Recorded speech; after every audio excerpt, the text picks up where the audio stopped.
All right, good evening, everybody. How's everybody doing? You guys enjoying Nashville? Awesome. Well, my name is Mike. I'm going to be your host this evening, and we're going to have an awesome conversation. A lot of you know Blake, have heard of Blake. This is really the first time since everything happened in 2014 that Blake is opening up a conversation to the public. So we're really excited to have him here. So Blake Benthall is here. The former operator of Silk Road 2.0. Vincent D'Agostino is here, who was the FBI operator who arrested Blake and in a supreme plot twist has actually become an investor in Blake's new startup. So I'm sure most of you saw the New York Times article that ran yesterday morning. The title was, "He was an online crypto drug lord, now he's a crypto entrepreneur." So for anybody who's nervous about entering into the crypto industry, that really helps, doesn't it?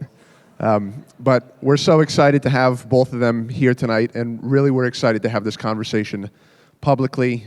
There's nothing like coming straight to the source. A couple things I want to say before we get going. We are going to have Q&A, so if you have specific questions, we invite you to save them, and there will be an opportunity for you to ask Blake any questions you have, to ask Vinny any questions you have. I'd like to remind you we are recording tonight, so if you could please turn your flash off on your phones, and if you could please silence your phones as well, that would be very helpful. I remember very vividly the first time I met Blake. So I met Blake in New York City, and we met at a New Year's Eve party, really talked for the first time. Long story, I used to be a pastor, and Blake used to come to our church on Friday nights, and now I do crypto and some other things. I'm very involved in Bitcoin, and I used to work on Wall Street, but you're not here to hear about me, you're here to hear about Blake. But we were having a New Year's Eve party at our mutual friend Pete's house in Brooklyn. Pete's here tonight. And I remember I was trying to orange pill somebody at the bar in Pete's basement. And I was having a little bit of a hard time getting a lot of resistance. And I see Blake about 10 feet away kind of smirking and smiling off in the corner. And I had never really had a conversation with him, so I went over and said hi. And I said, "Do you know anything about Bitcoin?" Because I was wondering why he was laughing. And he said, I can't really tell you what I do, but yes, I know a little bit about Bitcoin. And I remember going over to my wife, and I was like, I met this guy at the party. He was going by Emerson, his middle name at the time, and I met this guy at the party named Emerson, and he was the weirdest dude I've ever met in my life. And I kept trying to ask him questions about himself, and all he would say is, "Well, I can't really tell you. I've been through some stuff, but I can't really tell you anything about it." So after Wednesday, everything all makes sense.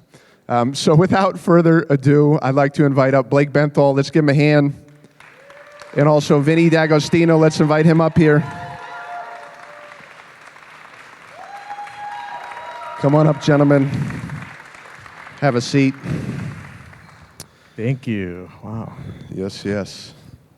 Well, I have lots of questions for you. I know that everybody here has lots of questions for you. Just out of curiosity, people in the audience, how many of you actually had a chance to read the article that was in the New York Times? Awesome. Really an amazing story. I know, Blake, you gave me some of the details, but obviously weren't privileged to share a lot of the information that came out in the article, so it's really fun to read that and piece a lot of things together. So I want to ask about your childhood, your upbringing. Obviously, some of that was covered in the story, but not a lot. So tell us a little bit about you, where you're from, and what your childhood was like. Yeah, from Houston, Texas. Grew up H-Town. Always on computers, checking out cutting edge technology, and really attracted to the latest and greatest since I was a kid. So I actually went to college for a little bit, but dropped school to join a tech startup in SF, which is where I heard about Bitcoin and was eventually all about it. Cool. Where did you go to college? Do you have any alumni in the room with you here? Anyone from Florida College? Yeah. There we go. I love it. That's awesome. And so the article spoke about the reality that you were homeschooled in a pretty fundamentalist Christian household. Is that a fair description? Yeah. So can you walk us through that a little bit? I think a logical question is, how does someone who grew up in a very Christian household, going to church a lot, homeschooled, get involved in something like the beginnings of Silk Road 2.0? I'm going to look around to see if my parents are here. Okay. I haven't seen them. I think All this right. is a safe space. Love my parents. Homeschool life is way, like, you have so much extra spare time in the day, and they definitely wanted to have a curated environment for me, and I had a ton of extra time to learn how to program. I was super into classical piano. I think I really felt the internet was my native way of communicating. Had online friends and actually ended up co-founding this little business in high school with an online friend I still have never met. So maybe some early signs there, I don't know. That's awesome. So you obviously have a very unique skill set. You were a software engineer at SpaceX. Can you talk us through how you developed that skill set? Yeah, I mean, really by just building and releasing a lot as a kid. I had a little website when I was 7 about my Beanie Babies and some terrible jokes that no one should try to find ever. And I just kept building, and I always wanted to join a tech startup, so I followed Y Combinator's content religiously, and eventually, by the time I was in school, had a freelance software engineering thing going on, and really didn't want to, finish college. I was pretty sold on going for the tech life as a startup founder. Okay, so moved from Texas to Florida to San Francisco, and then how did you let's start to get to the real meat of the story. How did you first get involved in Bitcoin to start? Yeah, so I read the Forbes article about Forbes went and interviewed the Dread Pirate Roberts of Silk Road 1, all anonymously over Tor, and had this really interesting article that was talking about Bitcoin's use on the darknet. And I'd heard a lot about Bitcoin conversationally just living in San Francisco. Someone, of course, mined some and was trying to send it around. I didn't accept it back then, wonderful. But yeah, just living in SF and being a technologist was kind of a fringe thing. And to me, having a business in high school, I was really into PayPal early on, and that's being able to receive money from strangers on the internet was really what I was doing through high school, running that thing. And to me, Bitcoin was finally the magic internet money I've been looking for. Yes. So Vinny, I want to bring you into the conversation. How did you were obviously working the FBI at the time. How did you get involved in this case? How did you get pulled Drew in? the short straw. I was new to the squad. No, I'd been working Italian organized crime for the first 8 years of my career in the FBI New York office. I know it might be shocking that they would assign a guy named Vincent D'Agostino to work Italian organized crime in New York City, but that's what they did. And I loved it, but I could tell that the future of crime was going to be digital. And while it was very intriguing to arrest, wise guys that were in the movies I watched as a kid, I knew that was just going to be a dying form of crime, and that new crime was going to be committed, using the internet and tools of the internet. So I transferred over to the cyber division around 2012, which is when I first heard about Bitcoin. And I remember somebody on the squad was kind of filling me in on this, magical internet money that criminals were using. And from the perspective of an FBI agent, it's a very difficult thing to wrap your mind around when someone says, so the claim is that essentially this is a lockbox that nobody can open. And you're like, well, we'll get a search warrant. Well, there's no one to serve a search warrant to. Well, we'll get a cooperator. Well, there's no administrator of the network. It's completely decentralized. So for me, I went into it incredibly skeptical, saying, well, I'm just going to research this to death until I figure out where there's a vulnerability and where it could be exploited. Because if you know that there's somebody selling child porn, and this is the Bitcoin receiving address they have, well, we should be able to seize that address, right? Seize the coin associated with that address. So I started mining Bitcoin in around 2012, which almost killed my cats because the heat that was being developed in my house was insane. And my wife, who can vouch for this story, eventually said, it's either you or the miners go, because every animal in this house is going to die of heat stroke. But what I discovered from mining Bitcoin back then was incredibly power intensive, right? So my electricity bill was through the roof. But as I then mined Bitcoin, moved it around my own personal wallets, and then attempted to view it from the perspective of how would I de-anonymize this? How would I seize this? I realized that it was impossible. And so that to me was sort of the holy shit moment of like, this is going to be civilization altering technology that no one, not even at the FBI, could really understand at that moment. Yeah. So was Blake's case your first involvement in that area of investigation? It was probably about a year before. Probably about a year before. Okay. Year or two. Yeah. What did you think when you first started learning more about Blake? Well, you always want to, there's a whole big gap of like, who is the person behind it? And then once you have a list of possible names, you want to research those people to see if they kind of would jive with what that crime is. What's unique about cybercrime is that it attracts people that are not the typical criminals. He's very prototypical of a lot of the people that get sucked in at a young age and make really catastrophically dumb mistakes. But I saw from what we could see about his digital footprint at the time that he didn't appear to be someone I would consider a hardened criminal, which again, compared to organized crime, was not the norm over there. They were all hardened criminals. And, just somebody that was intensely interested in the programming and development aspect of the site as compared to any other ideological sort of driven motivation. That's what started to present itself from the things that he would post and the things he was involved in. Yeah. So Blake, talk us through the early stages of your involvement in Silk Road 2.0. So Silk Road 1 goes down, and then how did everything start? Who approached you? Did you approach someone else?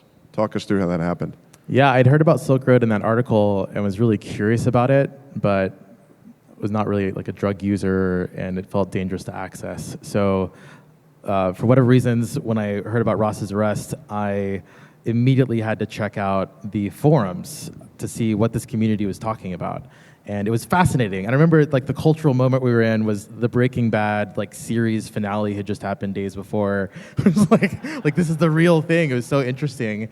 And a world I had never been exposed to, and also using these amazing privacy technologies like Tor and Bitcoin, which I believed was a privacy technology at the time. So I jumped on the forums and I started scraping everything. I wanted to download a copy just to keep reading it. I felt like the government would take it down any moment, and ended up kind of anonymously connecting with a forum moderator that noticed the site was going slowly and posted publicly like, hey, whoever's DDoSing us, please stop.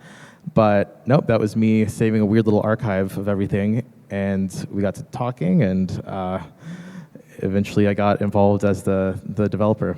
But so how do you go, though, from just scraping all the data you can to all of a sudden you're being asked to really respawn this website? The technology stack was fascinating. You're building a site that all world governments will be trying to identify, but also every hacker out there is going to try to break in and steal your Bitcoin.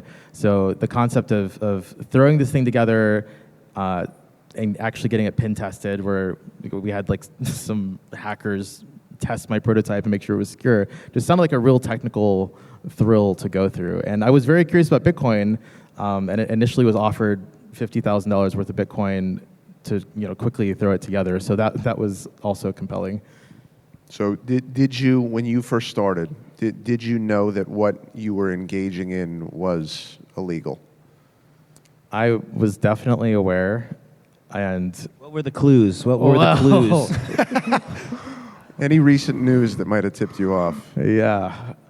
I was kind of between a lot of failed tech startup jobs. Like the decision to drop college and move out to San Francisco was a huge one, and it was my life dream to just join the tech industry. But the truth of the startup world is most startups fail, and I was a part of a few of those, and just at a real low point. Rent was crazy in San Francisco, and this very high-risk opportunity really sounded like something I could code and like pass the code over. And it was pitched to me that someone else would kind of run that. So I'm concurrently interviewing at SpaceX, a dream job. I grew up in Houston, like always wanted to work for NASA. And yeah, I did not have a good risk calculus when I was 25 and launched this thing. Well, I mean, I'd imagine in many ways that it was probably terrifying and also thrilling. We all saw in the article the $127,000 Tesla. What was it like when you first started to realize how much money there was at stake here? It was weird. It was extremely weird just launching something that actually got used by people. It was really validating, but I also felt this immense responsibility for my users.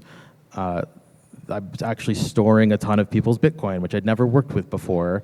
And the site was a centralized escrow that you deposit money in, and I really tried to protect that. And I didn't really feel like I was in control that year. I really felt responsible for my users, and yes, bought a Tesla with Bitcoin at the time, but it felt like kind of this insane snowballing out of control, where like I was not in a mentally healthy space at all, especially like the site got hacked at some point, and yeah.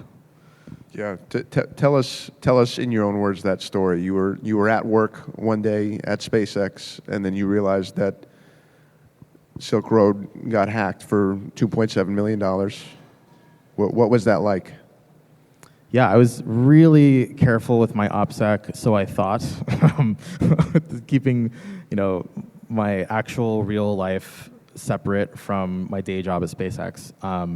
But I remember going into work and noticing there was way less Bitcoin on the server than there should be, and having a very stressful work day, kind of wondering about that. And blockchain analysis was starting to become a thing. Just some sleuths clicking around on block explorers could see the Bitcoin moving on the public ledger. So I remember some users were accusing us of being a scam, like moving the money somewhere. And hours later, I realized we were getting hacked, and I really felt like it was completely my fault because there was a bug in my code that I really couldn't find quickly enough. And by then, we'd lost millions of dollars, and it was devastating. Yeah, I can only imagine. So Vinny, what's going on behind the scenes in the FBI? How did you guys come to a point of realization that DEF CON was actually Blake? I think it's a similar story for most people who, end up getting arrested. Kind of going back through like where were the mistakes, and you have to be really pretty much flawless when you're doing something like that in order to evade making any kind of or evade law enforcement to the point where you're not leaving a trail. And so, for example, things like you're putting a lot of third-party trust in places you're hosting these virtual servers. That let's say when you leave, that these virtual servers would be actually wiped properly, right? So it's one thing if you're the person responsible for your OPSEC and you're in control of all of the infrastructure, but that's rarely the case.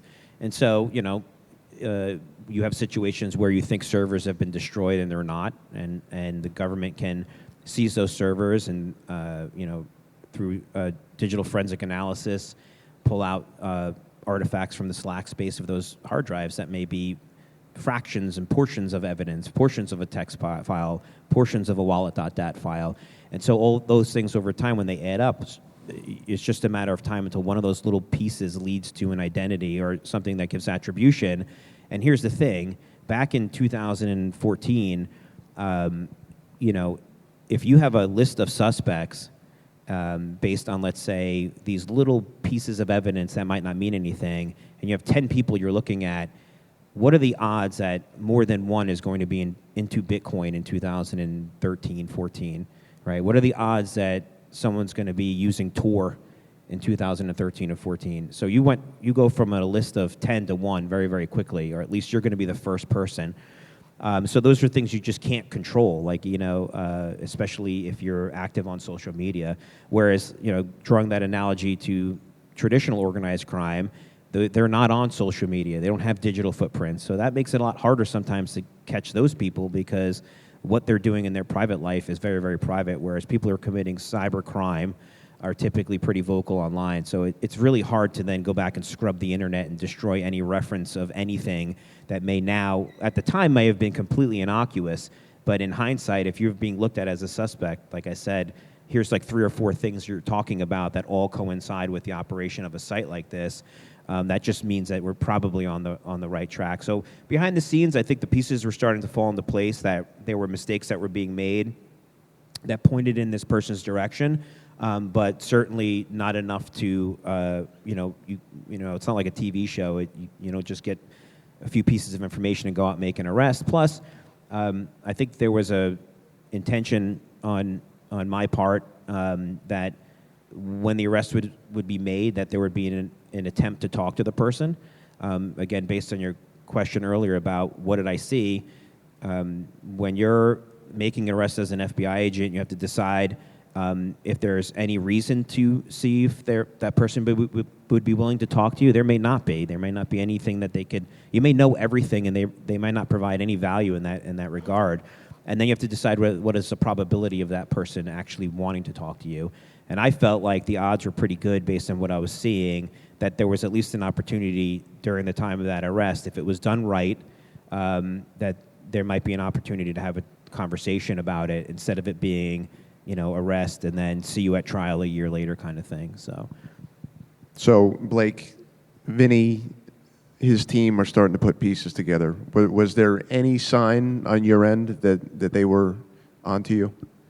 I had no idea. I vastly underestimated the government's ability to investigate. Fuck you up. The tech, yeah. Like, I was really confident in the tech stack that I chose. Like, I really believed in Tor and Bitcoin and all of that. But also, you start launching something as a team of one that you think is perfectly architected, but the year just wears on you, right? Where your security is lapsing, you don't want to be running it anymore, you're exhausted. I was working 2 jobs, and like by the end of it, my OPSEC was terrible, and I was making all sorts of security mistakes personally, while feeling completely obligated to protect my users' security, but failing to do so at the same time. So no indication before the day of the arrest that anything was going wrong? Not at all. Yeah, I remember having a conversation like 6 months later, and the things that you thought were us were not. You were like, that time on my phone at the park, that was you. I'm like, I have no clue what the fuck you're talking about. None.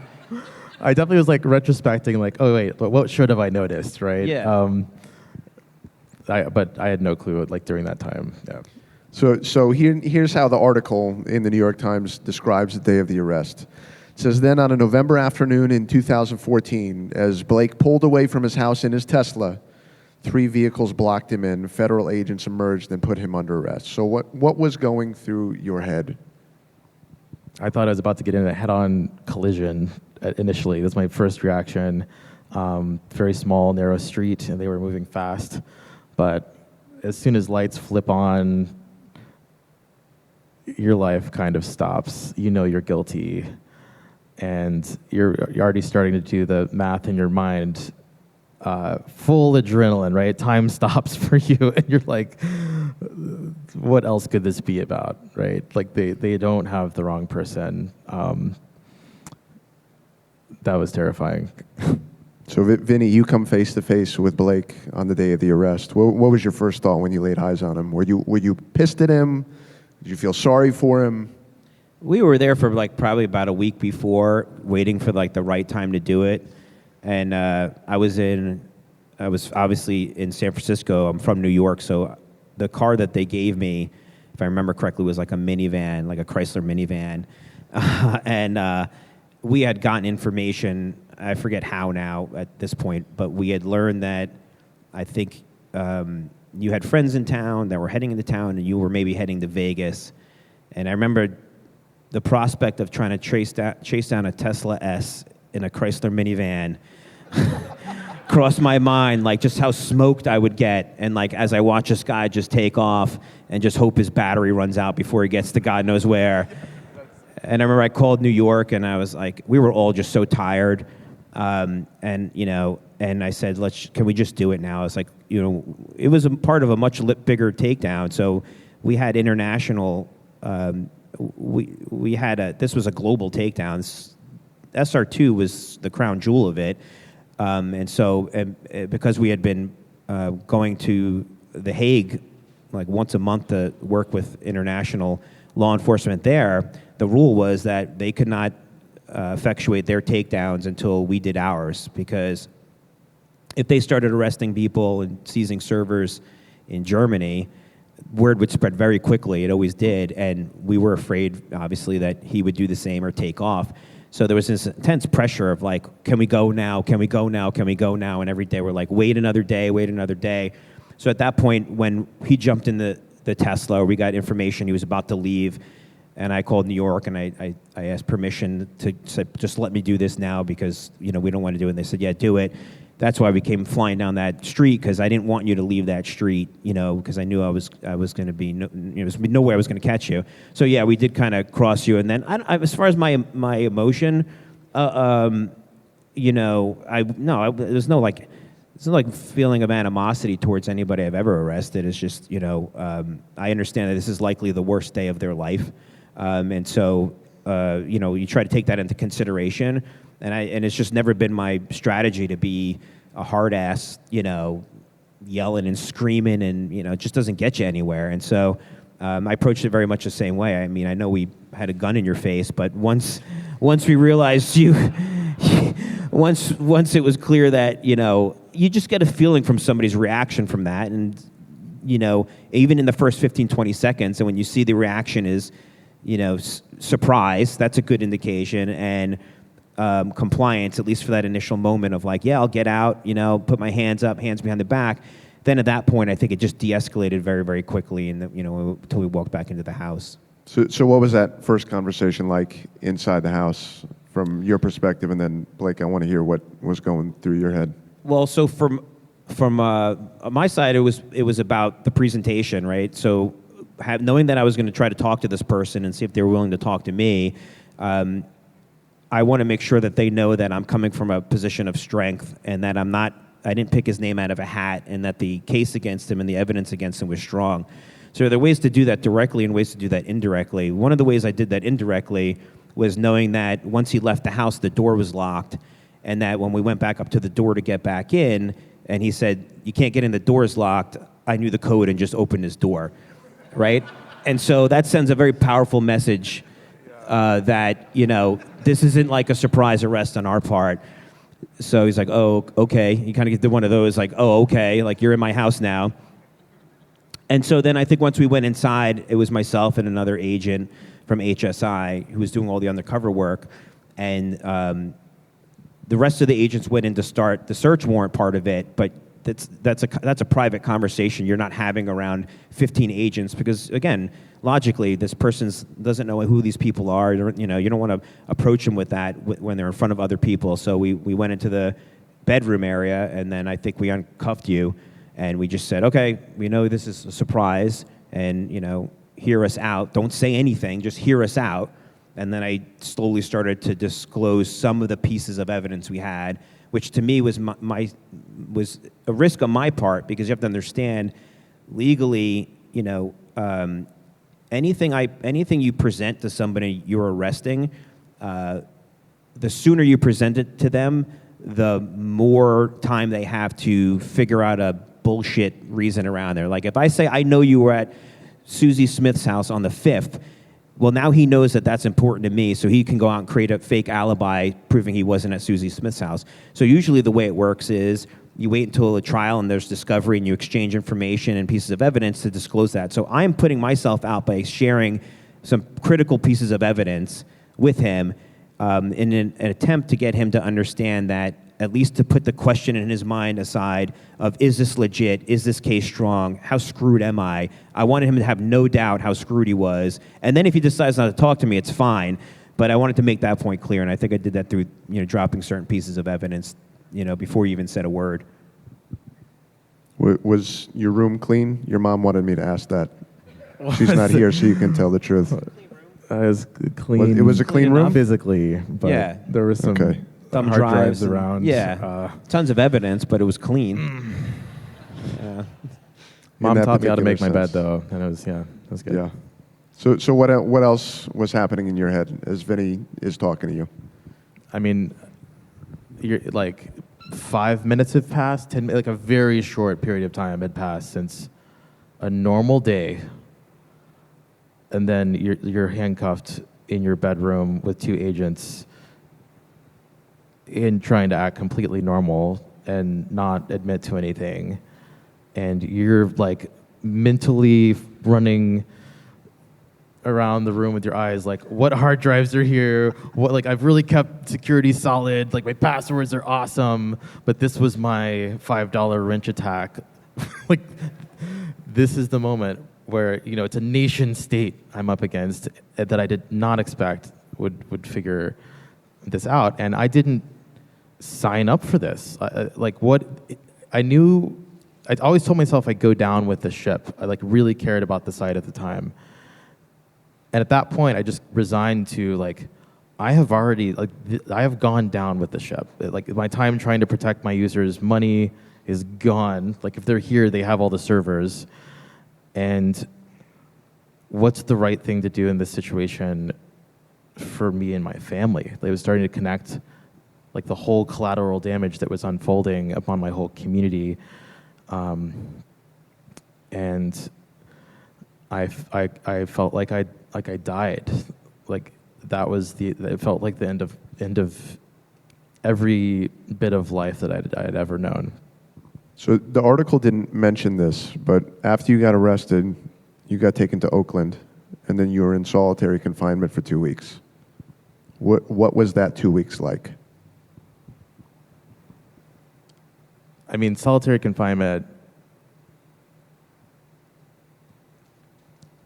no one understands how many hours there are in the day until you're in that situation, or like what type of like prayer is possible, or the kind of like desperate, like I'd always been at a computer really, and like frantically, you know, modern life, you're like reaching for your phone. Like, I remember there's like little phantom vibrations I found. Like, jail pants don't have pockets, so I was reaching for my phone, and I'm just in this room, and there's no orientation you get as an inmate. You've gone from being like a normal citizen into being, you know, kind of this like government property. They transfer back and forth. There's no clocks anywhere. So I was going crazy in solitary, and it honestly forever broke me in some ways. And I'm completely opposed to it existing at all.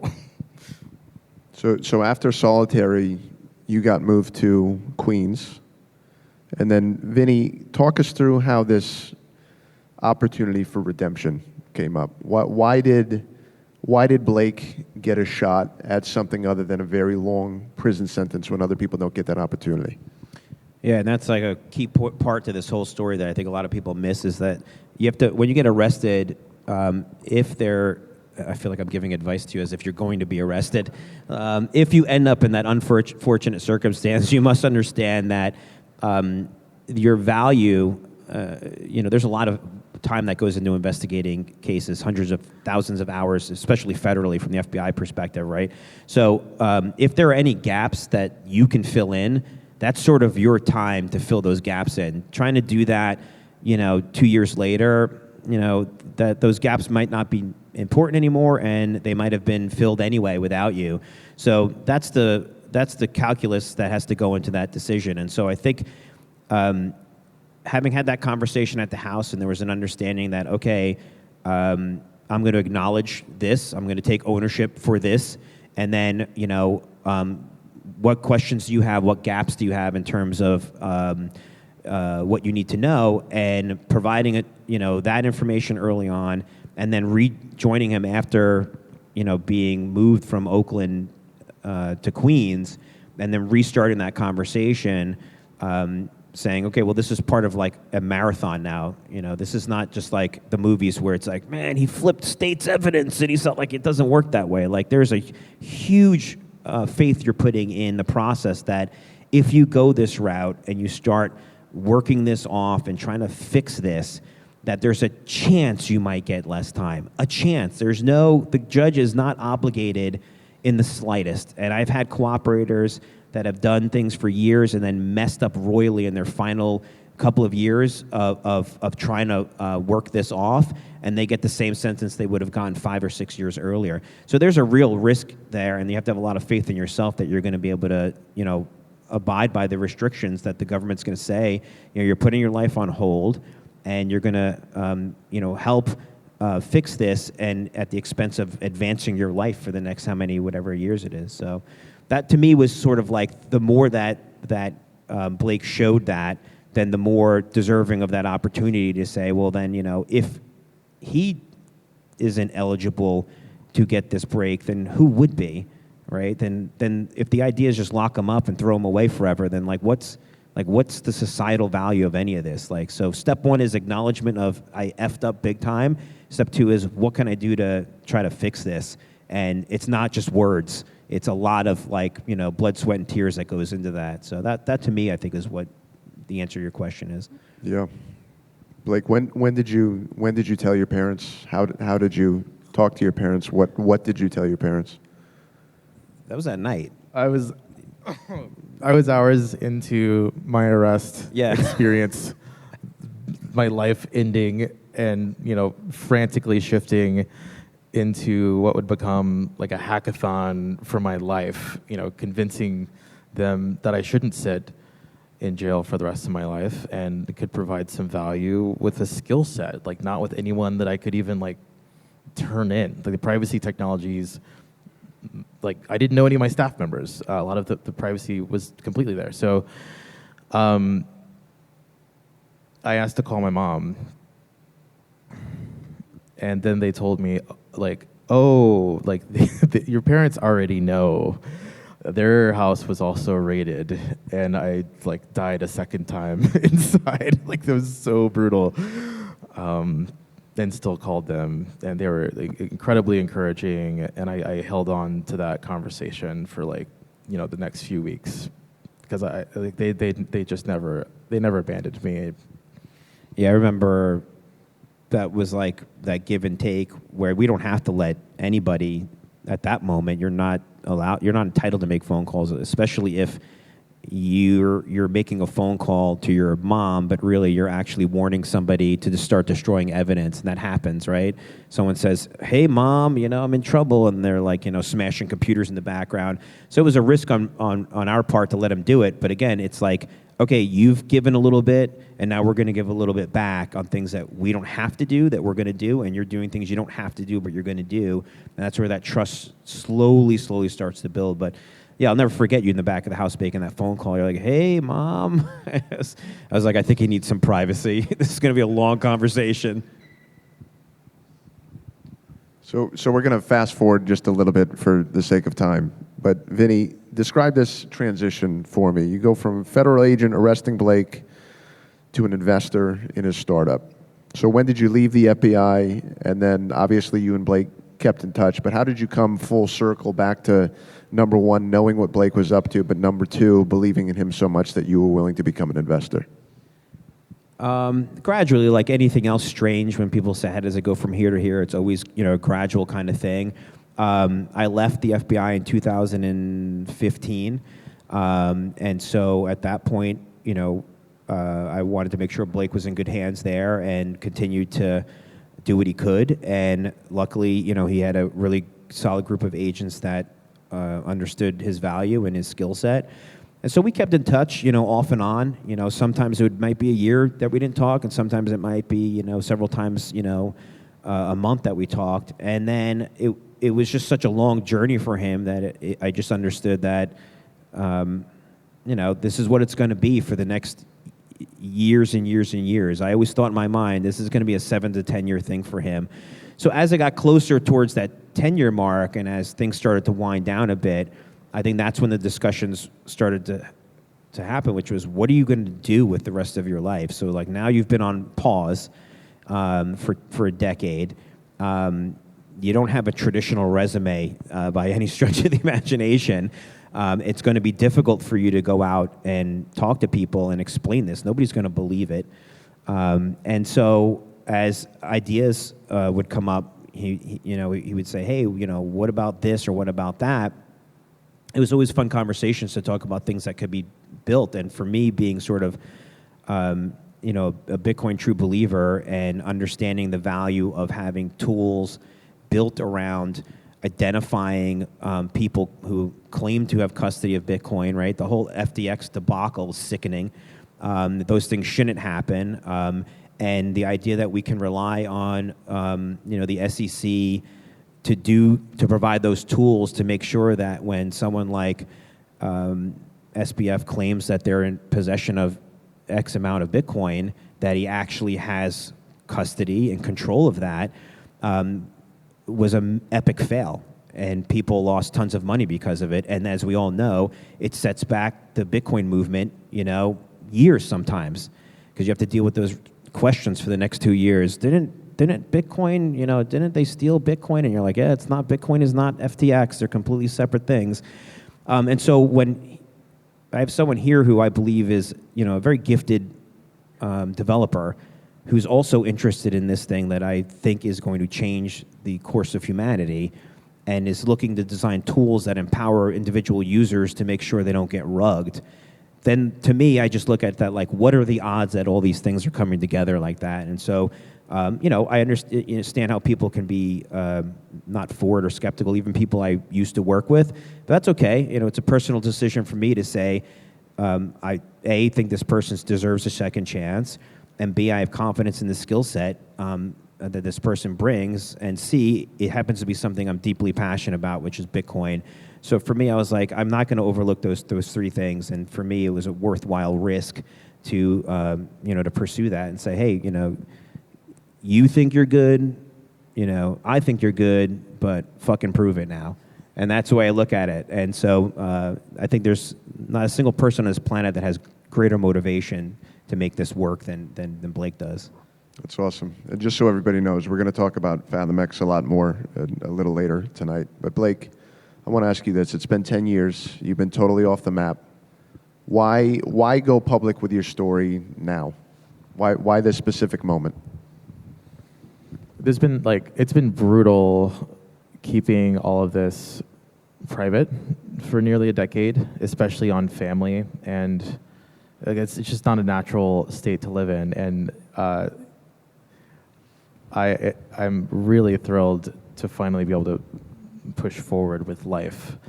Probation ended in March, and I didn't really feel anything because I was still living in hiding. I'm still going by Emerson, and I have to rejoin my community and build in the open again. And I've faced the music to the courts, and I've paid off the debt for my mistake, but now it's time to face the public, and I'm thrilled to be doing that here finally. So thank you.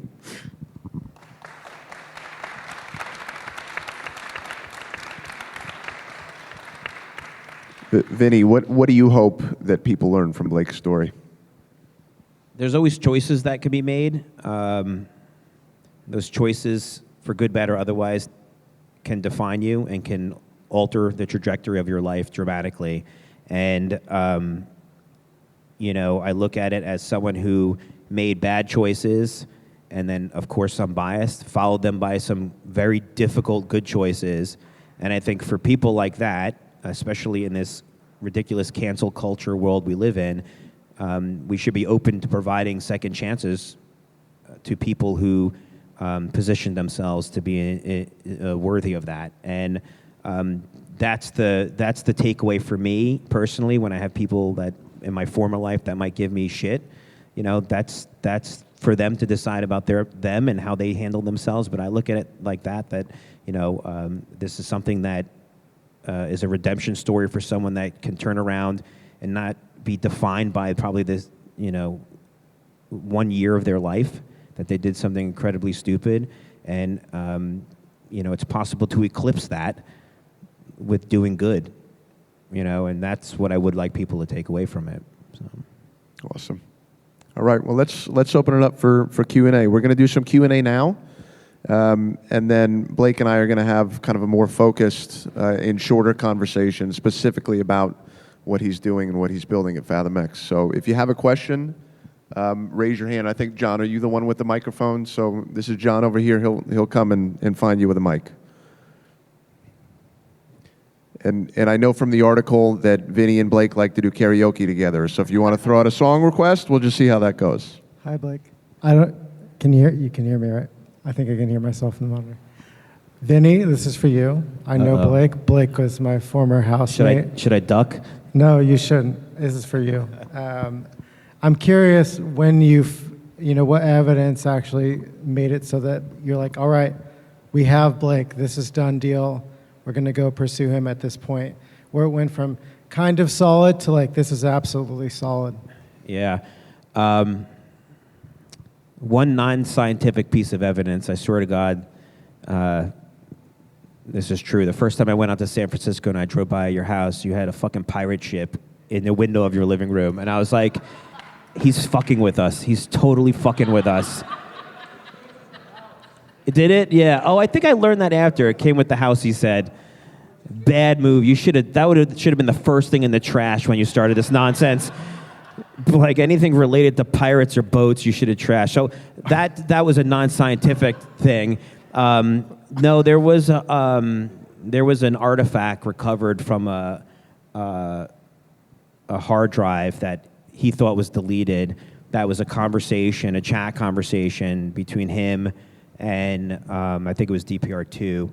And I saved that little nugget for that conversation in your house that day. I printed it, and it was like a pretty damning conversation. And the machine that we recovered that from, there was something that attached his name to that device. So that was the moment I think we were like, yeah, this is going to be very, very hard to explain. And I remember after talking and you just listening for a while, and I let you read the chat, I knew you were good to go when you were like, that's pretty fucking cool after you read it. And I was like, yeah, he knows now the importance of that conversation, that context. But it was that server, if I remember correctly, that had some pretty incriminating evidence on it that pointed to him.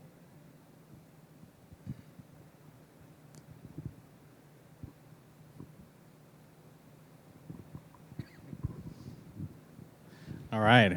Thanks, guys. It's been a fantastic conversation. So I've got a couple questions, but I'll just throw them all out. You can choose whatever you want to answer. But when did you ask the FBI to get paid in Bitcoin? And was it the seized Bitcoin you wanted to get paid in? Or if you did. Do you feel like whenever you invested in Blake, it was kind of a retribution tour? Like, hey, I thought he did something great. And let's start with the first one. It was a little bit mumbled. So did he get paid in Bitcoin was your question? Did you get paid by the FBI in Bitcoin? Oh, no. Did you ever ask? Oh, my God. No. So can you imagine being in the FBI in 2012? I had somebody like way above me tell me to stop mining Bitcoin because I was printing counterfeit money and I wanted to throw myself out of the 23rd floor window. He's like, isn't that like counterfeiting? And I just looked at him like, oh my God, we're doomed. Like, so no, the idea of saying pay me in magic money, no. No, but I think even more frustrating was when we seized Bitcoin, how quickly and continuously the government auctions it. You know, it's just mind blowing. I'm like, you're gonna be paying 30x to get that back in like 2 years from now, and so every time we auction off some, and everyone's high fiving, you're like, oh, this is the stupidest thing. But no, they wouldn't pay anybody in Bitcoin. I don't think. No. You're like, that's my tax money going away, isn't it? That's your what? That's all of the seized Bitcoin. That's my tax money disappearing, isn't it? Yeah. Well, they're going to use our tax money to buy it back at 40x and want, high fives over it. So it's ridiculous, but they'll learn. Hopefully that'll change soon. Hey, this is for both of you. What's your opinion on privacy on chain? Is it a right or a privilege? It kind of seems like it's taken advantage of most of the time, but interested to hear your thoughts. So I'm a super privacy-focused person, and that may seem paradoxical considering where I worked, but I think that operating at the base layer for Bitcoin, people should understand that unless you're mining Bitcoin, that attribution is pretty easy. If you're buying from a Coinbase or a Gemini, there's nothing wrong with that. I do it too. I stopped mining years ago because my electric bill was just insane. But people need to understand that if they're going into Bitcoin strictly from the privacy from like the government perspective, my opinion, you're going to be really disappointed. Only because the tools are out there to do analysis, and there's things you can do, of course, to obfuscate where your Bitcoin came from. But people like Coinbase and Gemini, they're going to respond to search warrants. They're going to respond to subpoenas. With that said, if you're going into it from the perspective of privacy, of dealing with online merchants, dealing with regular people, it can be very, very effective. I don't want to give Walmart my credit card number. I would like to pay in Bitcoin. They're not going to perform blockchain analysis to figure out who you are because you bought a toaster oven or whatever. They don't really care. But and is it a right? Yeah, it's something I think we all should strive for. And we're up against the likes of Google and Facebook and Microsoft who are collecting all this data. So I think it's a great tool that advances that, but I wouldn't be fooled into thinking that operating on the base layer of Bitcoin, especially if you're buying your Bitcoin from someplace like a Coinbase or something like that they can't figure out who you are. Yeah, I'm a huge privacy fanatic. I think also when you've been surveilled for 5 months by the FBI, you get some different opinions on just how important privacy technology itself is. I knew I was making huge life mistakes. My situation is not comparable to the average user, but everyone should learn more about OPSEC. And I'm also a big fan of the public ledger, right? I think transparency can be really important too. So I'm a huge fan of the Zcash project and Monero projects as just privacy options in the ecosystem. And I think the Bitcoin community, we should talk way more about the permanence of our transactions and really dispel the rumor that Bitcoin is in any way a privacy technology. Yeah, think about it. We have these ETFs that have come along, right? And for the first time in human history, you as a regular person can validate that BlackRock actually owns what they claim to own. That never happened, ever. Chase tells you, we have $1 trillion in cash, from our customers. How do I know that? Because it's in some book. It's in some book your guy wrote in. Companies like Bitwise and other companies are coming forward saying, here's our cold storage wallets. Validate that we actually hold the funds that we say we do. That's going to save us all from getting rugged. So it's weird in a weird way. Bitcoin as a privacy tool for privacy, it's almost the reverse is actually might be the better use of it, which is for those large institutions, you no longer have the privacy to hide this from us. You can no longer cook your books. So now we can audit you independently, and I don't have to rely on the SEC or anybody to do it. Private companies can say, nope, we're going to determine what addresses you're using, and we're going to make sure that what you say you have in cold storage is actually what you have in cold storage. So that's, to me, the biggest advantage for the average person. Let's do one more question, and then we will have another Q&A after the second part of the conversation. And we'll also open the bar back up, which I know everybody's most excited about, and we'll all be out there. So if you have specific questions for Vinny, for Blake, you're more than welcome to approach him. But last question for now. Let's go. Yeah, a quick two-part question. I didn't see any mention in the article, but was there any tracing of Bitcoin that played into the identification or attribution in the case? And then the second part is kind of a follow-up. You were just talking about the transparency of Bitcoin being a positive in some sense, negative in another. But just general thoughts around the attack on Bitcoin privacy that we've seen from the U.S. government, frankly, over the past 3 months.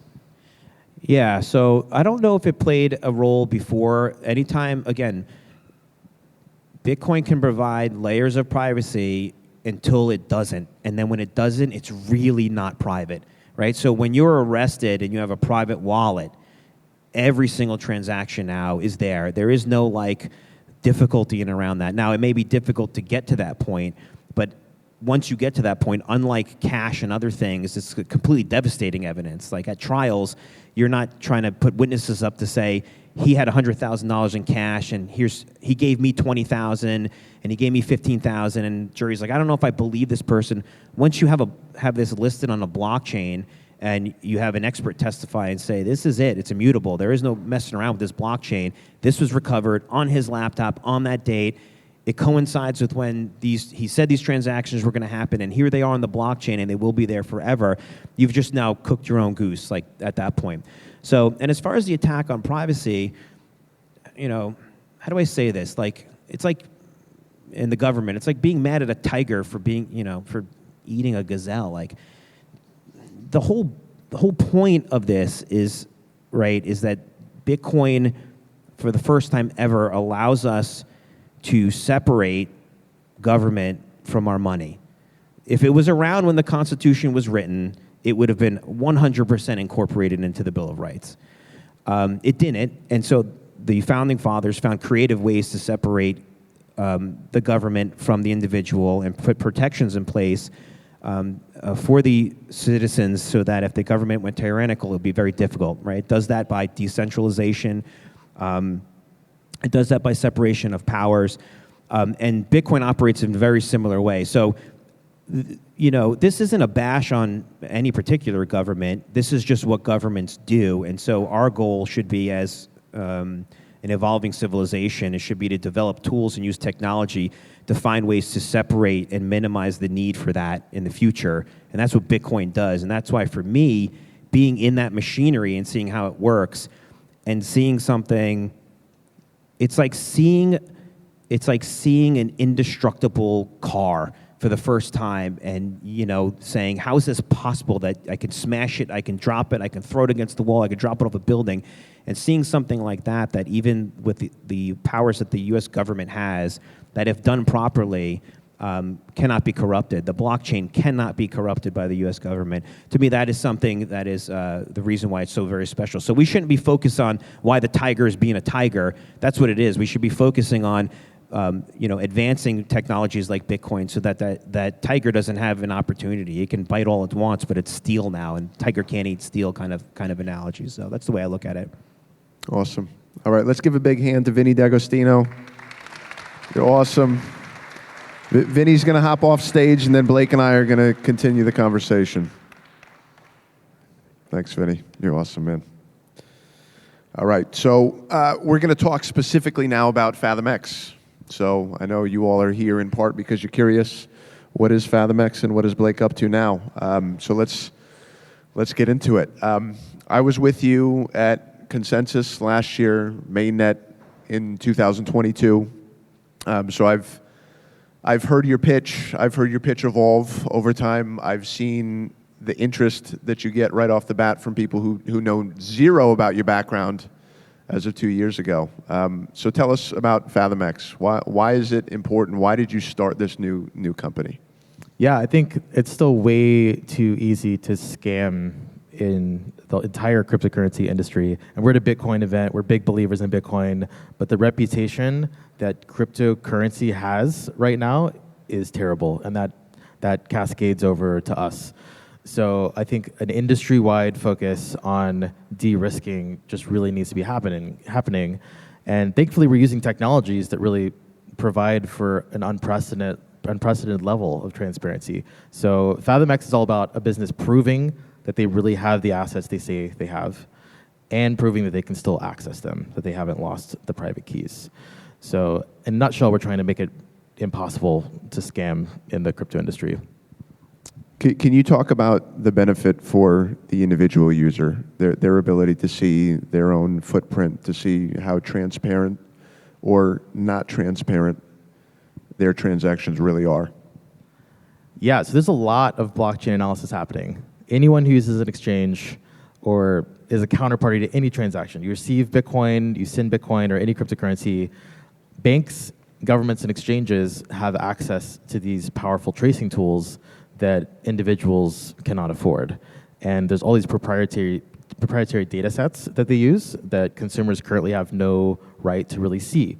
So I love the vision we're building towards at FathomX, and that is that really we should democratize access to this data. We're living in a time where essentially every cryptocurrency user has like a credit score, but has no right to see it. And that completely has to change. So who are your main clients? Individuals, corporations, government users, and what kind of traction are you getting with each of those segments? Yeah, when building this tool, so right now we're only for developers, and we're seeing great traction with that. And it's an API that lets you quickly see, the traceability of your cryptocurrency and prove that you really have it as a business. But we're rolling out our user interface this year. It's a work in progress, but I'm very excited about it. And I hope that everyone uses it, but we're targeting businesses. Yeah. How does one start a business while actively working with whatever terminology you want to use, the FBI? Isn't that illegal? It was completely above board. What's been extremely weird has been attending cryptocurrency conferences as Emerson and not being able to share any of the reasons that I'm passionate about privacy and educating people on the traceability of Bitcoin and other currencies. So this is like the huge unlock moment in my life that I'm really excited about. But yeah, in terms of like, could I start a business? At that time I was on probation and everything was fine. And who are your main competitors? I know we all have heard of Chainalysis, other entities in this space. What's your main differentiator? How are you significant? How is what FathomX does distinct from those other competitors in this space? Yeah, so I see cryptocurrency as one piece of every business's balance sheet in the future. At some point, every business will have crypto on their balance sheet, hopefully Bitcoin. And I think we're still in the very early days of cryptocurrency. It reminds me of the early days of the internet where people are still learning how to wrap their head around what could go wrong. And regulators especially, and enforcement is trying to figure out what to do with it. So I see there to be an extreme need for just like educating everyone in these early days and building the kinds of like base level infrastructure. So yeah, we're a cryptocurrency startup right now, but in terms of competitors, I kind of see it as like Google and like TransUnion combined in some ways, where everyone should see completely what's on all of the blockchains that's out there about you or a business. And let's go back to, on the theme of this question here, let's go back to privacy. What do you say to a critic who might take issue with this reality that you're creating transparency in an industry where privacy is so important to users? Yeah, I hate building tracing tech, and I feel backed into a corner because consumers currently don't have access to any tracing tech. So tracing is going to happen. All of the compliance teams are looking at where your money came from, where your customers' money came from. You're a coffee shop that takes Bitcoin. One of your customers might be selling something on a darknet market, pays you with Bitcoin. You put that into Coinbase. Coinbase suspends your account. And currently you have no real right to see why or recourse. So I'm building towards a world where like hopefully consumer rights will evolve alongside our product. And yeah, I'm building out of a place of really disgust with tracing, but of firm belief that everyone should have access to it for us to move forward as an entire industry. So can you tell us a little bit about your stack? How are you building FathomX to make sure that users' privacy is respected? Yeah, it's not lost on me that I have cooperated with the government, and I want to fully be clear that I'm no longer cooperating with the government. My probation ended in March, and to build a tech company that's a compliance play and wants to, know all of your wallet addresses and screen them, like I want to architect everything to where no one has to trust me or my team. So we are a privacy company. We've architected everything very much like a VPN. I don't log anything, and we're about to remove the need to even have an email address, like have more of a like account number sign up flow. But I want it to be so clear and so audited that we don't have users' data, and that there can't possibly be any concerns, and hopefully set a precedent for how future tech companies architect their stacks, where, you're going to store all of your very sensitive information with this threat model of like, we might find out your state of compliance in all jurisdictions. Well, you should self-custody that sensitive data, almost like Microsoft Excel, like an app on your computer. So what blockchains does FathomX currently support? I know historically there's been an emphasis on Thorchain. Why that decision? What's driving the blockchains and currencies that you're currently focused on? Yeah, I love seeing innovative tech. It's all around us in this industry, and I'm a huge Thorchain fan. And I want people to be able to build confidently on Bitcoin, knowing that they're following the rules of today. And ThorChain launching, like it's a DEX, it's a technology that lets you swap between, I think, 9 different blockchains without needing to give a photo ID. It's completely decentralized, interesting technology. So I saw that there wasn't really an auditing play around this technology I was already very into. So we launched supporting all of ThorChain's blockchains like a year and a half ago. We're up to like 13. To me, adding more blockchains is just a data challenge. I think where we're at as a company is really leaning into the education side of like, we could support all the blockchains in the world by just scaling the team and fundraising. But what I really want to nail first is like getting really good at educating, the next million users coming in to Bitcoin and cryptocurrency on what the actual threat model is. Like, how much privacy do you have or not have when using each of these technologies? How big is the team currently at FathomX? I know you have a very unique, very specific skill set. Is it a challenge sourcing engineering talent, other types of talent? Yeah, I've been extremely open with all of our investors about my background. And we have 3 people currently, very early stage, very early days. But I'm really excited to push forward with actually building the company authentically in the open now that I can be completely me in front of all of you. I've seen some of the reactions you've had from people after you've given them your pitch. I'd assume that is going to take on a completely new life now that your story is out in the open in the best way for FathomX. There was this quote from the article of when they went to consensus with you this year. After Mr. Benthall finished his pitch, he closed his laptop. The investor to offer him a $150,000 handshake deal on the spot. So where are you in terms of capital needs? Are you raising? I feel like one of the brothers from Step Brothers. Investors, could be you. But if there's somebody, thank you for laughing, one person at my joke. If there's somebody in the audience who wants to know more about your capital needs, your capital stack, all of that, what's the route they should take? Yeah, we're fundraising in a few months. I really want to focus on just like the press that's going on and keeping our early users happy, getting that UI up. Yeah, we'll be fundraising this year and to scale the engineering team and hopefully find some other hardcore privacy-minded engineers to bring onto the team. Awesome. And if somebody wants to utilize your API, what's their next step? Yeah, we've gotten a lot of response to the article that published yesterday, so we're like in a wait list mode right now. So when I get off the stage, I'm going to check to see if a server is still alive and get excited to meet you guys. So I want to talk about your specific experience. What makes you the right leader for FathomX?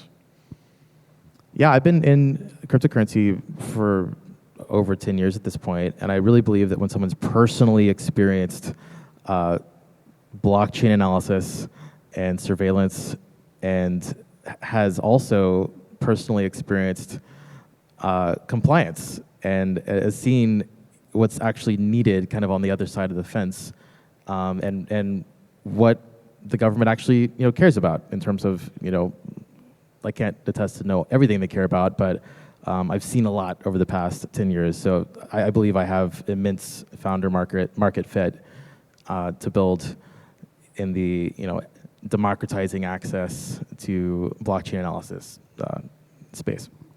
And I'll ask the tough questions so that you don't have to field it as much later. What do you say to somebody who's turned off to FathomX because of your involvement in Silk Road 2.0?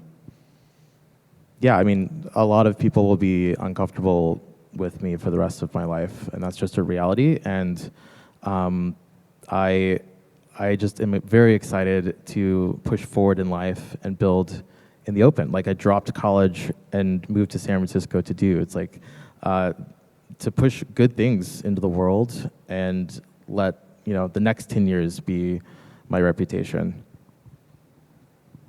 So let's talk about the industry a little bit. Who have you had encouraging conversations with in the industry? I know that you mentioned a few organizations who've been very helpful, very supportive. Do you want to talk about any of those people or any of those organizations who've really been behind you without fully knowing your story? It's wild. So, I mean, living in hiding was so hard and weird. And I have had the chance to open up to like a few people as you get closer with them over the years, and like you need close friends, you need people in your life, and I would not have been able to make it through this journey without the support of some key industry people that, I'm not ready to name, but also close friends from all parts of life that I've been able to share with. But yeah, generally, like a lot of people are still processing a lot of like, wait, that was your background? And people have been very respectful and have, like, when I am at a conference, I'm like, hey, there's this big thing in my life from 10 years ago that I can't really talk about yet, and someday I will, but there's reasons. People back off, and I love our culture of respect in like individuals' privacy in our community, that people can walk around with usernames instead of their real name on their name tag. So very grateful for those of you out there that have been of immense support and have kept it private. And it's only been about 36 hours since the article hit, but what has the response been like so far from people who know you from FathomX and who know you within the industry? Yeah, it's been overwhelmingly positive and weird. I'm so used to living in hiding, and like my security side of my brain, my like OPSEC side, just feels like I'm doing something completely wrong. It's even answered by my first name, so bear with me. And yeah, overall, it's been a very emotional, weird 2 days that I have zero regrets about pushing forward through. Yeah, that's awesome. So most of the people in the room, I'm assuming, are also attending the conference across the street. Let's talk about Bitcoin. Let's talk about the market. What do you see as some of the biggest opportunities in the Bitcoin space?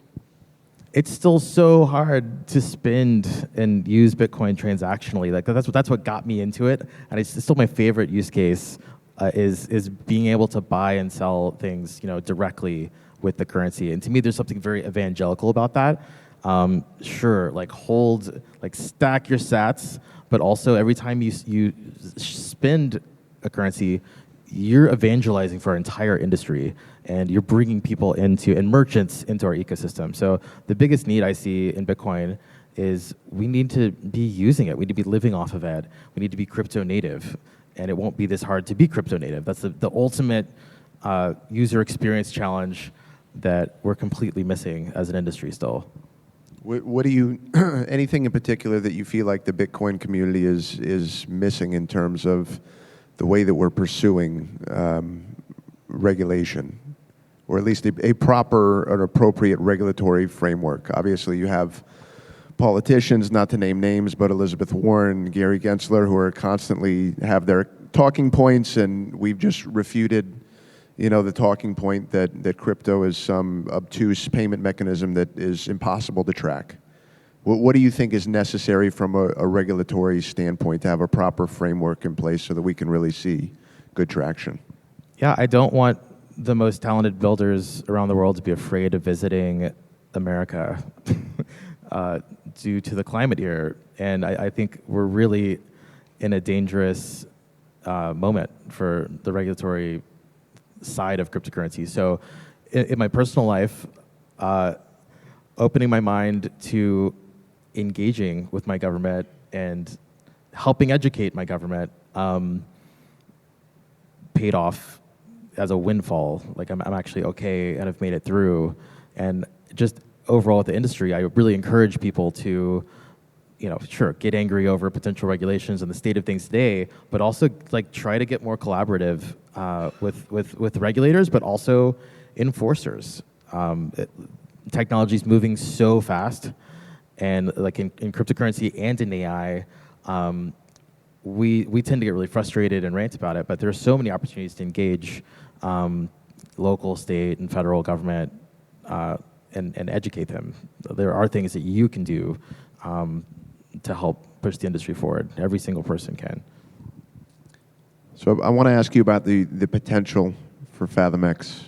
Chainalysis, just as an example, is a huge company, $10+ billion valuation. How big do you think FathomX can get? Yeah, I mean, I'm founder of a tech company, so fully intend to go public, fully intend to commit the next 10 years of my life to building this thing. and it's dangerous to speculate about valuation. But yeah, I want to build a hugely successful company that pays out very well for my investors, and but I also want to make immense impact through what we build. And I think building in this time, like if anyone's considering starting a company or shifting careers into the crypto industry, like it is not too late at all. Like this is still the early days. Like we're in the, the Yahoos and the Alta Vistas and whatever of cryptocurrency are around now, and we haven't even found what the Google is going to be. And I really believe FathomX has the potential to be that company. So how can we help people in the room? A lot of friends, a lot of supporters, people who are here on purpose. What are your biggest needs? Is it talent? Is it funding? I'm just really grateful everyone's here today, and I think following what I'm up to and engaging with me online is a great help. I've been off social media for 10 years. I feel like such an out-of-touch person. Like I saw someone with Facebook on their phone, and I asked them what app that was a few years ago. Like I'm supposed to be the techie, but yeah, I'm catching up to past. I'm recovering from a 10-year pause in my career and life. So yeah, if you find any of this interesting, just please stay in touch. That's my main ask. Any lesson for founders in the room? I think it's safe to say you have an unconventional path for starting a company. Anything somebody's in the room, they're starting their own company, or they have an idea they want to birth as a startup. What advice do you have for them? I mean, I definitely knew I was not following the law when building and launching Silk Road 2.0.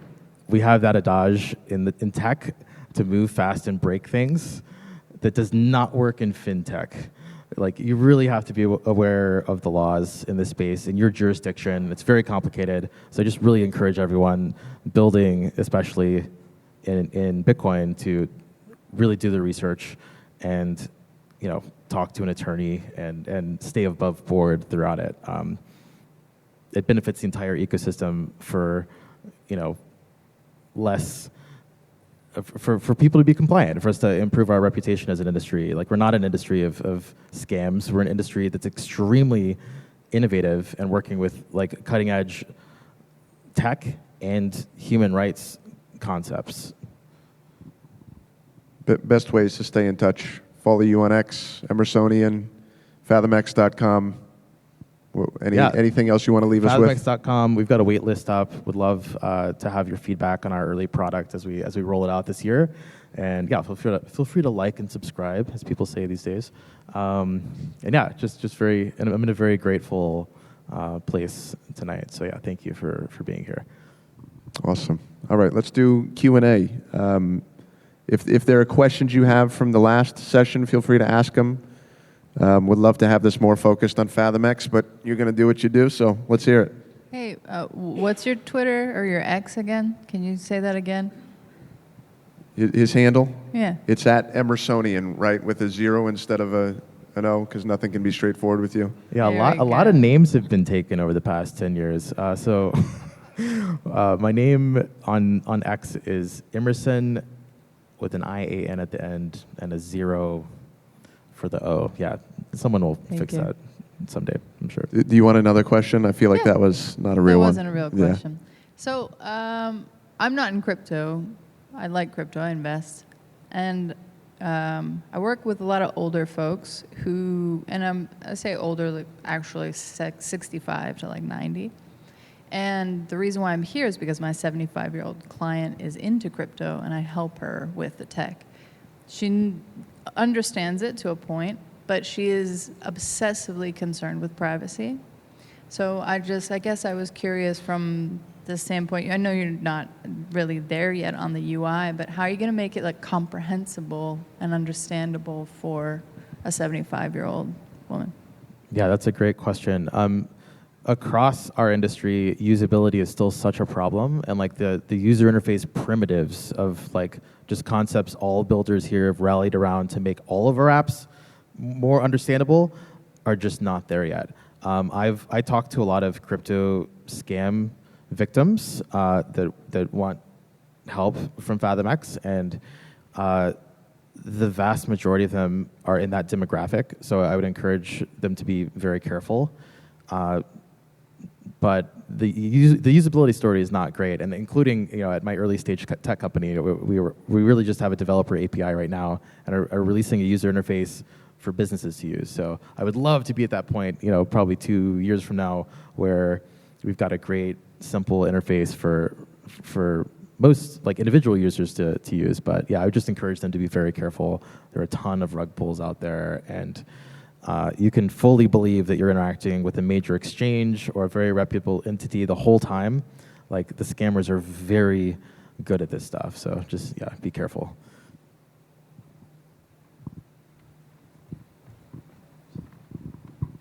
Just circling back to something you said earlier about really empowering the individual to actually have access to these tools. That's been one of the issues for the longest time with chain surveillance is law enforcement, governments, exchanges get access to data about us that we have no visibility into outside of just literally clicking around a block explorer like you mentioned. There's been some efforts to build open source tooling around that, but they haven't really worked out. So 2 quick questions for you. One, on the privacy preserving side, how are you going to ensure that user privacy is protected? It's obviously one thing to commit to not log, but that can fall apart quickly. Maybe something like fully homomorphic encryption for those actual queries. That may be too technical for here. And then the second quick question is just around open sourcing the data that you have or the models that you use, something that would enable other people to get visibility into what has until now been a black box, and I'm hoping you'll change with FathomX. Yeah, I'm a huge proponent of building in the open and open source software. I strongly want to fully open source FathomX. I haven't fully committed to that yet, but large chunks of FathomX will be open source. I can fully say that. I love Proton's model of having fully open source client apps, where at least you can verify what's being sent to to FathomX or not, essentially. But yeah, trust is a real concern, and we're really in a terrible place across all of tech in terms of just how much logging of everything is happening. So it really does come down to architecting to where your claims can be fully verified as a developer. And that's exactly what I'm architecting for FathomX to do, is make sure businesses' claims are completely verified about their digital assets they claim to have. So it fully aligns, and yeah, I hope to be able to fully commit to that. Anyone else? We got one up front here, John. Front row. We'll go next. Okay, my question originally was for Vinny, but I'm going to pose it to you, Blake, and that's simply that: how do you have a federal employee invest in our company? Did it take some kind of federal approval for him to invest, or what was the underlying requirements in order to allow him to come in? Yeah, to be clear, Vinny was not a federal employee at the time of his investment. So he arrested me, and I spent 8 months in jail, and then he left the FBI almost right after that. So most of the work I collaborated on the past 10 years, surprisingly not sexy work. People's imaginations go wild about what were you doing for them? Nope, not backdooring encryption, not I have my ethics around all of this work too, but a lot of opportunities for education and even teaching about the modern tech stack, how does Amazon AWS work? So yeah, Vinny had not been at the FBI for years at the time that I actually met with him just to get feedback on the idea, and I didn't even pitch him. He just offered the investment at that point, which was a huge honor. Anyone else have time for one, maybe 2 more? So you talk about people being taken advantage of. So there's, especially on social media, there's a lot of scam artists out there that you said is very, very good. It's if it sounds too good to be true, it is. So I've seen several times where the platform looks right. You could put money in, you could take money out, then all of a sudden, poof, they disappear. So is your model eventually going to be to track those bastards down? Somebody will pay you for it? Will you be accepting bounty payments to find? No. The question is, how does Fathom X's mission interact with the goal of keeping individual crypto users safe and their funds safe? Yeah, I hate hearing about people that get scammed. Like, it really breaks my heart. And it's like I haven't quite figured out where our product aligns to best help them.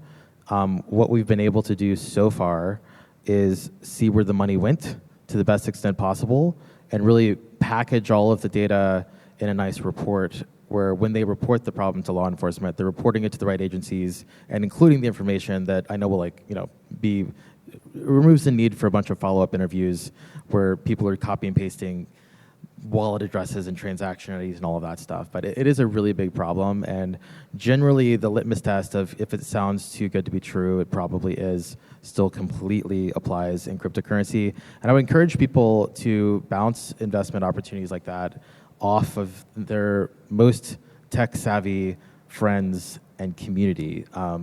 Don't rush into these things. If you think you're using an exchange's website, make sure that you're really on it. It sickens me how many scams are happening right now. Can we go one more in the red polo? So a few of the things that both you and folks in the audience have mentioned kind of point to trends in hacking and cybersecurity in general, where, like all criminals, they look for low-hanging fruit. Recently, I would say healthcare is probably been the most vulnerable sector. So I guess two-part question. One, what would be your advice to companies like Change Healthcare here locally was a big one. One, advice to them on how they can protect themselves other than just educating end users, and two, are you looking into healthcare companies and at any point of the vertical infrastructure as a clientele? Because if not, you should be. Let me know if I'm rephrasing it correctly. Does Fathom X's work, does your work extend to other industries outside of the digital currency space? And how do you see that maybe happening over time, if at all? Yeah, I think there is like some of the most innovative software engineering happening in our time is happening in the cryptocurrency industry. And there are some great technologies and ideas thrown around for like identification and protecting PII, such as healthcare data, and like managing the access to it. So there are so many projects and so many things happening. Kind of on my side, I just want to make sure we support the primitives, and as the industry grows and like the winners and losers of each project kind of become identified, we fully, intend to support all the major projects. And yeah, I believe every industry can benefit from both Bitcoin and plenty of other innovative projects that are happening around us. All right. Well, I want to say before we close, I think it took a lot of character for you to choose the path that you chose. I think it took a lot of courage for you to be willing to do this in a public, open forum tonight. So thank you for that. And let's give Blake a hand, everybody.